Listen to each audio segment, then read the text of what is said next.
ही कार्यकर्ते पैशाच्या बळावर आलेली नाही। या कार्यकर्त्यांनी जसं समजायला लागलं, मिसूरड फुटायला लागलं, तेव्हापासून आपलं आयुष्य प्रहारच्या विचारासाठी दिलं आहे। मोदीजी आता सांगायला लागलं मेरा भारत मेरा परिवार, पण प्रहार सुरुवातीपासून मेरा प्रहार मेरा परिवार आहे आणि या सगळ्या सौहार्दाने प्रहार आजपर्यंत वागत आलाय।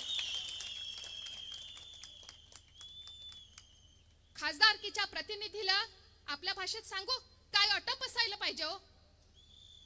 खासदारकीसाठी जो उमेदवार तुमचा खासदार म्हणून प्रतिनिधी आहे त्याला काय जाण असायला पाहिजे?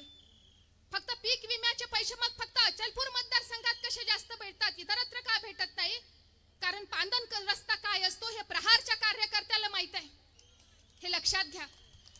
शेतकरी शेतमजूर हे तोंडाने म्हणून फक्त उच्चारायचे शब्द नाहीत, शेतकरी म्हणताना हे सतीचं वाण आहे हे लक्षात घ्या। आणि सामान्य माणूस हा शब्द फक्त भाषणात उच्चारण्याचा शब्द नाही, त्याच्यासाठी अवघं आयुष्य पेटवून द्यावं लागतं। तेव्हा प्रहारच्या एका शब्दावर ही हजारोंची गर्दी जमा होते, हा समर्पणाचा भाव आहे। तुम्ही काय अमरावतीच्या लोकांचं प्रतिनिधित्व मागच्या 5 वर्षापासून करतायत आणि आज यावेळी सुद्धा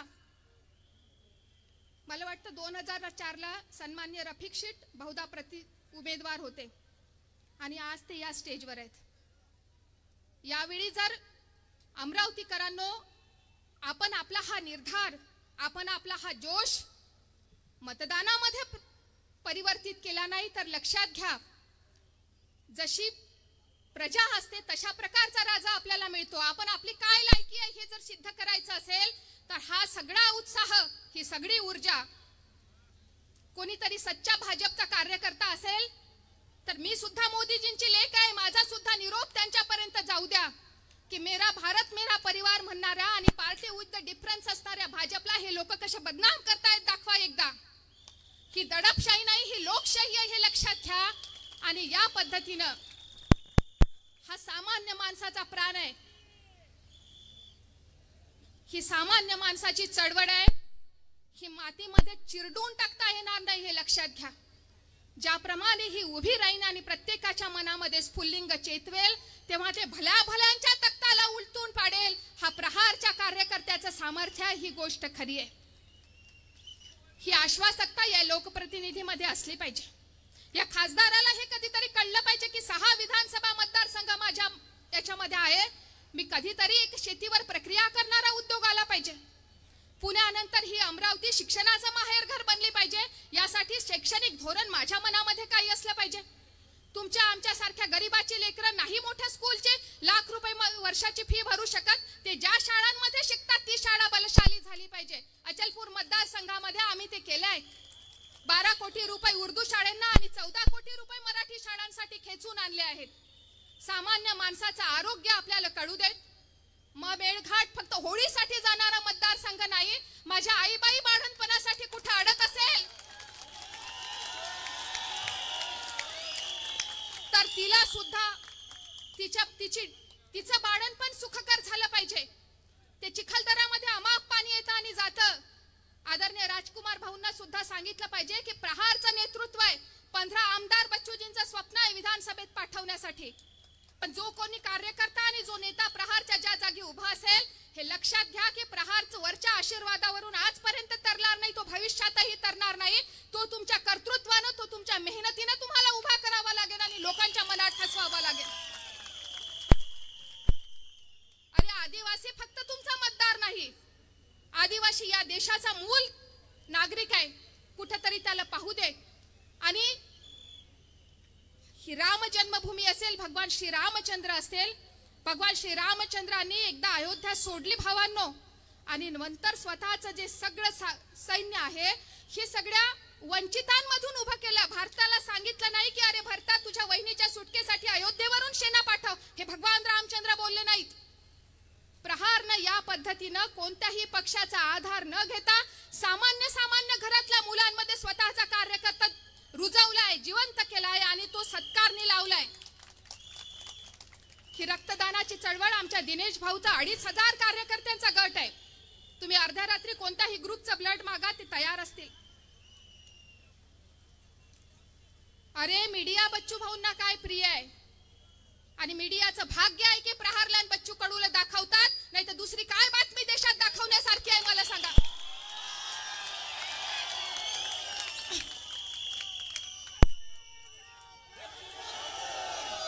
आणि अजून एक लक्षात ठेवावं, सर्व दडपशाही करणाऱ्यांनी अजून एक लक्षात ठेवावं, प्रहारचा कार्यकर्ता हा आंबा आहे, त्याला कितीही चोडा आणि बुटलाई फेकून द्या, ते उगवून निघाल्याशिवाय राहणार नाही, हा त्याचा स्वभाव. आम्हाला मातीमध्ये गाडून घेऊन सुद्धा बियासारखं काम करता येतं, आम्ही स्वतःच्या अंगावर माती ओढून घेतो, हे आमचा स्वभाव आहे. आणि म्हणून आमच्या दिनेश भाऊंनी, पक्ष कोणताही असू द्या हो, पण दिनेश भाऊंची आणि प्रहारच्या कार्यकर्त्याची जातकुडी एक आहे. हा माणूस गेल्या अनेक वर्षापासून डफरीनमध्ये इरविनमध्ये येणाऱ्या पेशंटच्या सोबतच्या लोकांसाठी खुलं अन्न छत्र चालवतो. अहो घरी आता रोज प्रचाराला जाणारी 15 माणसं जेवून जातात, तर घरच्या बाईला विचारा काय होतं. ही सोपी गोष्ट नाही, लक्षात घ्या.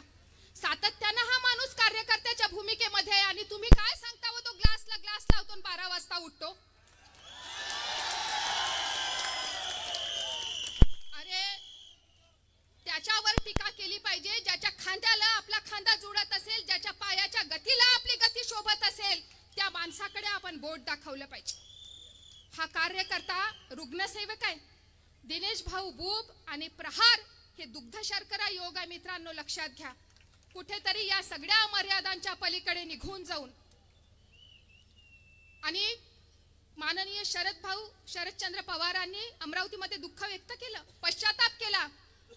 आज भाजपच्या स्थानिक कार्यकर्त्याला तर पश्चाताप होतोच आहे, पण माझा विश्वास आहे की उद्या भाजपच्या पक्षश्रेष्ठींना सुद्धा याचा पश्चाताप होईल की आम्ही चुकीचा उमेदवार दिला.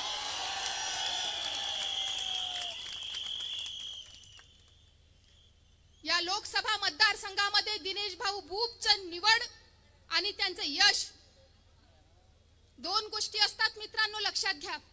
राणा प्रतापांना आयुष्यामध्ये यश खूप कमी मिळालं, पण ते ज्या मार्गाने चालले तो मार्ग अतिशय मोठा आणि धैर्याचा होता, म्हणून राणा प्रताप शिवरायांनी एवढेच आम्हाला आदरणीय आहेत.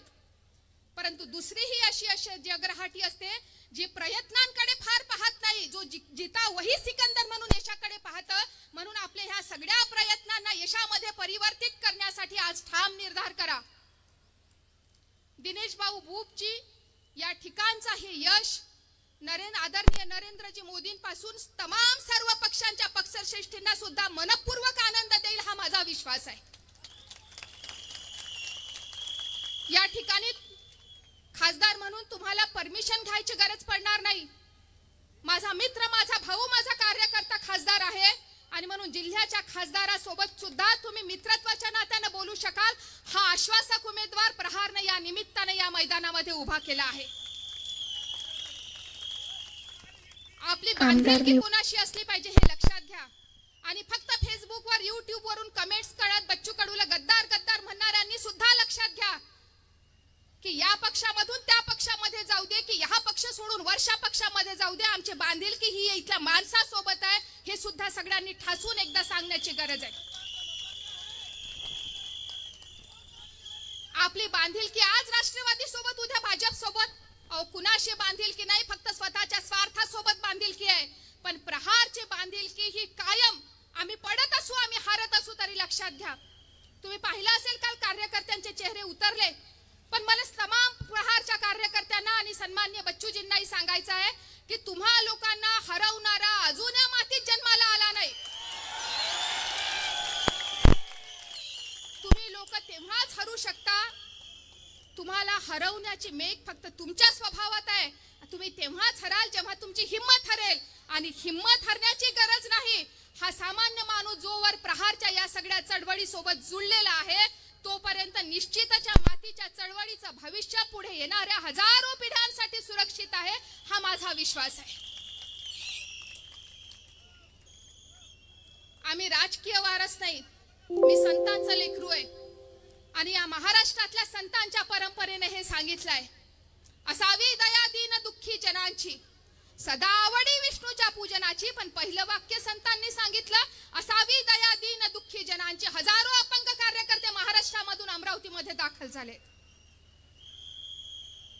आणि म्हणून शिट्टीची बटन दाबाव मित्रांनो. 2 दिवस आहे. या 2 दिवसांमध्ये हा येणार नाही तो येईन का आणि म्हणून जाऊ द्या कमळ चालवा. ही 2004 ची चूक कृपया यावेळेस करू नका. सजग रहा, जाणतेपणानं करा. 1000 रुपये रोज कित्येक जणांना मिळत असेल. माय माऊली 200 रुपये रोजानं जात असेल तर घेऊन घे 1000 रुपये, पण बटन मात्र शिट्टीची दाब, हे लक्षात ठेवा.